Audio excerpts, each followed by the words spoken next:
The morning mist hung low over the sleepy countryside, draping the sprawling fields and rusting signal towers in a curtain of silence as the 7:42 a.m. express train, known locally as the Blue Arrow, sliced through the fog with a metallic screech. Its 10 carriages rumbling on tracks that hadn't seen a full maintenance team in over 5 years, while inside the train, a mix of drowsy office workers, playful school children, anxious tourists, and worn-out labourers occupied their seats, unaware that this ordinary ride would soon etch itself into the history of tragedy. At the controls sat engineer Waleed Bati, a veteran of the rails with nearly 3 decades of spotless service, sipping bitter coffee from a stained thermos and glancing at the worn-out control panel that flickered and buzzed more than it should, while beside him sat a young apprentice, barely out of training, his eyes darting nervously between gauges and signals, trying to impress but failing to hide his unease. Miles ahead, in a forgotten switchyard hidden by tall grass and broken fences, a freight train carrying industrial chemicals, steel coils, and outdated military supplies sat idling on a siding that should have remained locked indefinitely. But a glitch in the station's outdated routing system had unknowingly flagged the siding for an active route, turning the forgotten train into a ticking steel tube. The dispatcher at Central Rail Command, overwhelmed by a software outage caused by a ransomware attack that morning, was juggling 3 phone calls, 2 alarms, and a frozen digital map, and didn't notice the collision course plotted silently in the code. While maintenance crews out near Junction 39 were busy trying to restore a toppled communication tower struck by lightning the night before, further severing any last line of alert that might have prevented the nightmare. Back on the Blue Arrow, in Carriage 3, a retired colonel named Fahim was telling his grandchildren about the days he rode tanks across deserts, unaware that death now rode the rails beneath them.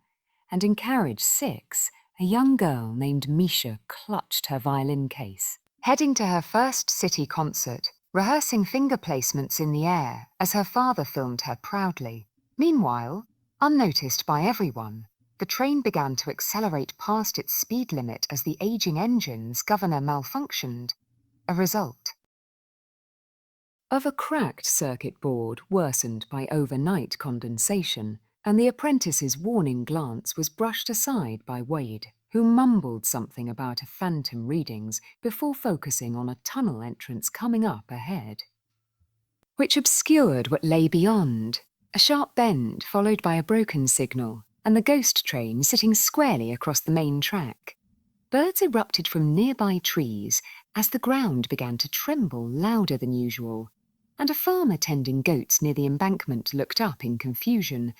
watching the speeding Blue Arrow roar past like a missile on rails. Seconds later, inside the tunnel, chaos unfolded in milliseconds. The lead headlights flashed against the metal hull of the stationary freight train, too late for any reaction to matter, and Waleed slammed both fists on the emergency brake, while the apprentice screamed something lost in the deafening clash of steel and shrieking air as the collision ripped through the tunnel like a grenade. The nose of the Blue Arrow crumpled into the freight car like paper, instantly pulverizing the front 2 carriages, sending fire, splinters, and mangled bodies hurtling backwards in a cyclone of twisted steel and jetting steam, while passengers were thrown like rag dolls. Some sucked out broken windows, others crushed beneath collapsing luggage racks and sheared metal.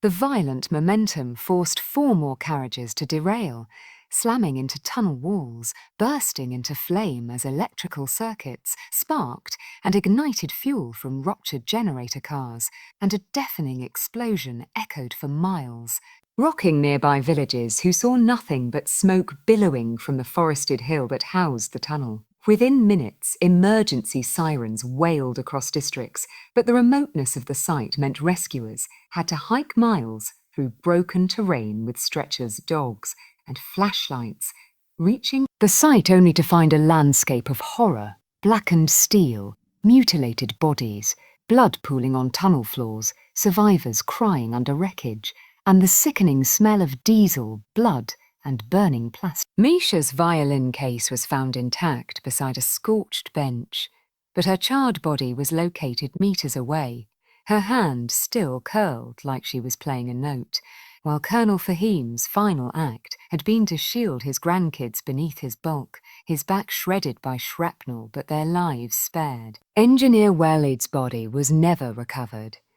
His last transmission had been a scream followed by static, and the apprentice was pulled out after 9 hours, burned, delirious and whispering apologies to someone who couldn't hear him anymore. The media frenzy that followed was relentless. Drones hovered over the site, news anchors wept dramatically on camera, and politicians promised reforms, but public fury grew as it emerged that the rail system had received multiple safety warnings, ignored due to budget cuts, corruption,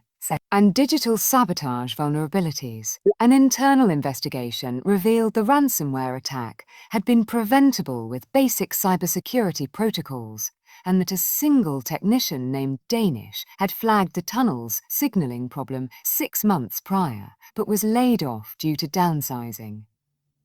Families of victims flooded government offices demanding justice, while hashtags like #BlueArrowDisaster and #ForgottenRails trended for weeks, triggering mass protests that halted public transportation across multiple provinces. In the weeks that followed, the site of the crash was transformed into a shrine. Candles, photos, and flowers lined the jagged rocks outside the tunnel, and one viral video showed Misha's final rehearsal recording being played at the site. Her haunting melody echoing across the scorched valley as her father wept in silence.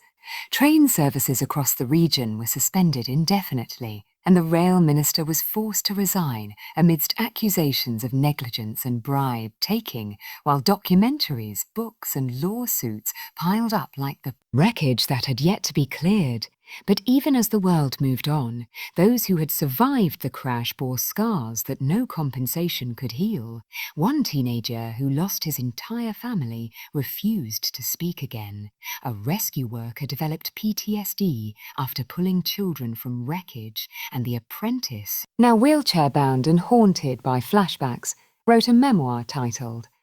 "I Sat Beside Death," which became a bestseller and fueled a national conversation about infrastructure, duty, and loss. And as the years passed, the Blue Arrow crash was remembered not just as a catastrophic failure of steel and software, but as a grim reminder that behind every train, every blinking signal, every routine ride, lives hang in the balance,